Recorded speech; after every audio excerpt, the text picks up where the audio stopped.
pessoal, de novo nos encontramos e agora para um tema extremamente tormentoso, que é o tema de grupos.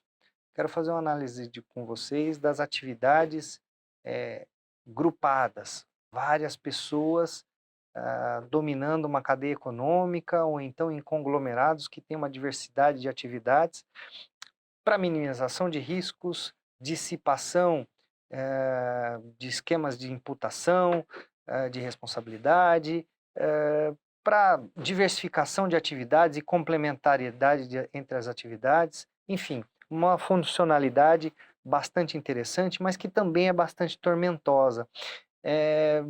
No decorrer desses nossos encontros, quem acompanhou desde o começo, deve ter percebido que eu cuidei propositalmente com vocês das atividades singulares do empresário pessoa física, que depois evoluiu e começou a se agremiar em sociedades, e agora ele se agremia e expande as suas atividades com várias sociedades, cuidando de uma mesma cadeia econômica do começo ao fim, por exemplo, ou então com uma grande diversidade de atividades econômicas dominadas por diversas sociedades.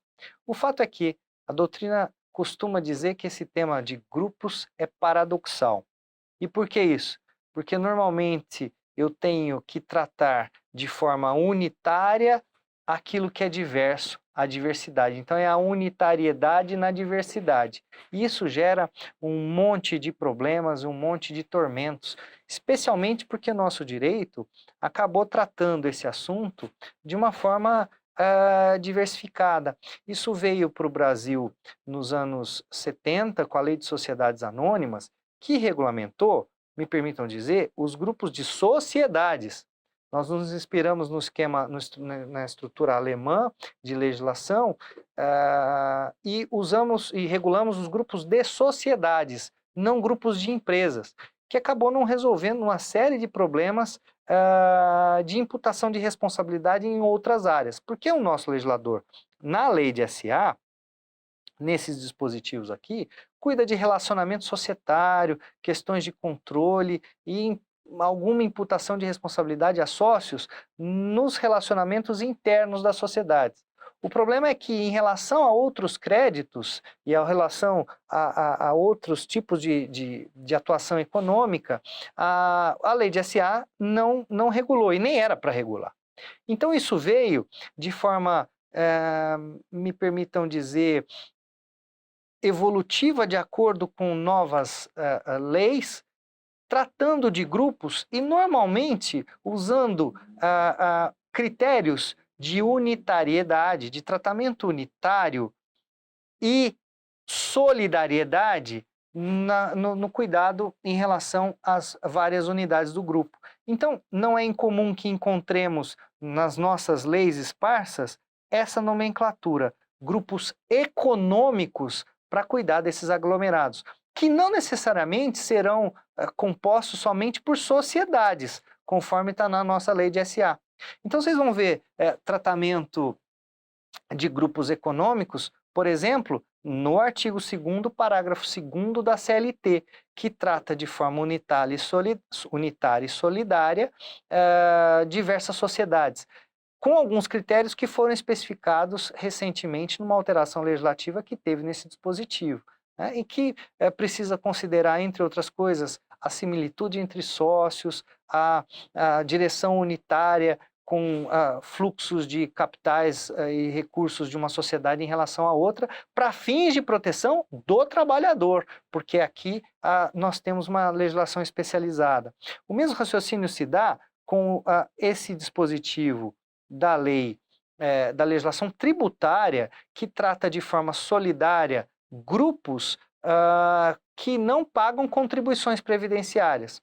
Assim também encontramos na legislação anticorrupção e na legislação antitruste um tratamento unitário e solidário em caso de não adimplemento de obrigações derivadas de multas antitruste ou de multas derivadas, por exemplo, de acordos de leniência, quando a pessoa jurídica de uma sociedade do grupo não tem recursos suficientes para adimplir eventual multa fixada.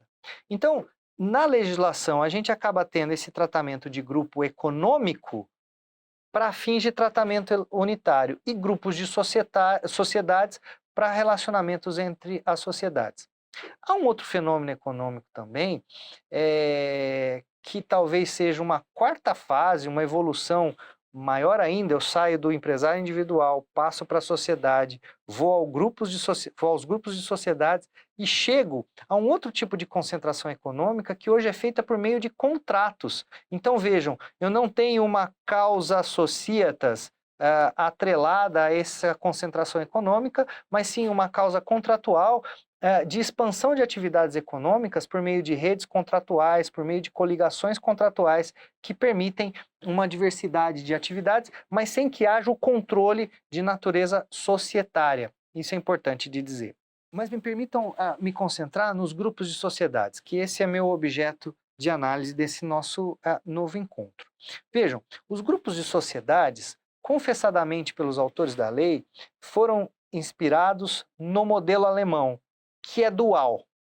O modelo alemão, previsto nesse dispositivo da lei de sociedades deles, divide em dois grupos, em dois tipos de grupamentos. Os grupamentos convencionais, que a gente chama aqui em doutrina de grupos de direito, né? Baseados numa convenção do grupo, um contrato feito entre as diversas sociedades do grupo e que abrem mão de parcela da sua autonomia em favor do grupo. Por isso é possível dizer que nos grupos de direito ou convencionais há um interesse do grupo prevalente, inclusive, sobre o interesse das sociedades individualizadas, de modo que a sociedade de controle do grupo pode impor à controlada um prejuízo, por exemplo, se a convenção do grupo assim o permitir. Até porque existe uma administração do grupo, tá? Feita pelos administradores nomeados na convenção. Esse seria o modelo convencional e aquele que deveria ser mais comum. Entretanto, não foi essa a opção prática adotada na realidade econômica. Nós temos muito pouca caracterização de grupos de direito ou a contratação de grupos de direito. Em verdade, o que se faz são relações de coligação e controle de uma sociedade com controle sobre outras, a determinar o que a doutrina passou a chamar de grupos de fato. Vejam, é uma classificação doutrinária, porque na nossa lei de SA, depois também regulado lá no Código Civil, nós temos o cuidado da coligação e do controle como regramento para se identificar um grupo de fato. E nesse sentido, se eu identifico controle, eu qualifico a existência de controle, ou seja, a preponderância de uma sociedade controladora na Assembleia e na administração da sociedade controlada, surge a esse controlador uma série de obrigações, uma série de deveres que vocês vão encontrar lá nos artigos 116 e 117 da Lei de SA e que também demarcam, de certa maneira, as responsabilidades dentro de um grupo de fato, dentro de um grupo presidido por relações de controle. Inclusive, demarcando obrigações dos administradores, que não podem beneficiar a controladora em detrimento da controlada, sob pena de responsabilidade. Vejam, eu tenho responsabilidade dos administradores se impuserem um prejuízo à controlada, uma responsabilidade que está demarcada no 245 da lei, sem prejuízo da responsabilidade do controlador que atuar de forma abusiva. Percebam então, e os esquemas de controle normalmente podem ter estruturas piramidais como essa, tendo em cima, no ápice, sociedades controladoras que podem atuar em outras e essas em outras ainda. O que é importante no grupo, e é paradoxal, conforme enunciei para vocês logo no começo, é que nós temos, num cenário como esse, obrigações da controladora que não pode impor a uma controlada prejuízos para cobrir riscos de outra controlada, já que em cada uma delas pode ser que vocês encontrem sócios diferentes, sócios minoritários diferentes, e que não podem suportar, em princípio, prejuízos. Nas sociedades, nos grupos convencionais, esses prejuízos podem ser impostos.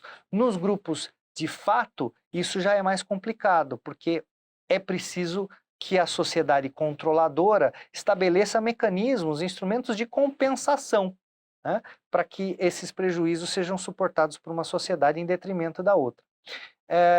Isso não é regra. Cada grupo tem uma composição, então vai depender muito dessa composição, da estrutura de deliberações, das compensações que eventualmente forem oferecidas, dos conflitos de interesses potenciais que podem surgir numa situação grupada como essa que mencionei. Ainda é preciso compreender, em matéria de grupos, que nós vamos ter outros conceitos aparecendo aqui para serem avaliados. Então eu já falei um pouquinho para vocês sobre o interesse, que nos grupos de direito é um interesse de grupo, mas nos grupos de fato o interesse é das sociedades individualizadas. Então, via de regra, não se pode impor prejuízo a uma sociedade em detrimento das outras. Por isso que o interesse societário delimita o controle. É o interesse societário que contém o controle dentro de um grupo. E ainda com uma outra característica que a doutrina acaba apresentando, da direção unitária. Então, o interesse da sociedade controlada delimita o controle, que por sua vez pauta também a direção unitária que se tem dentro de um grupo, porque a controladora acaba determinando comportamentos de direção que são unificados dentro de uma estrutura agrupada e acabam influenciando na interpretação de uma série de situações que acabam, que surgem nos grupos. Essas situações são de apenamento do controlador por conta de abuso, de discussão de padrões de conduta dos administradores, de aferição de conflitos de interesses intragrupo, de identificação, eventualmente, de causas de desconsideração da personalidade jurídica. Espero, de algum modo, ter contribuído para aumentar os problemas na interpretação de todos vocês em relação ao assunto. Até a próxima.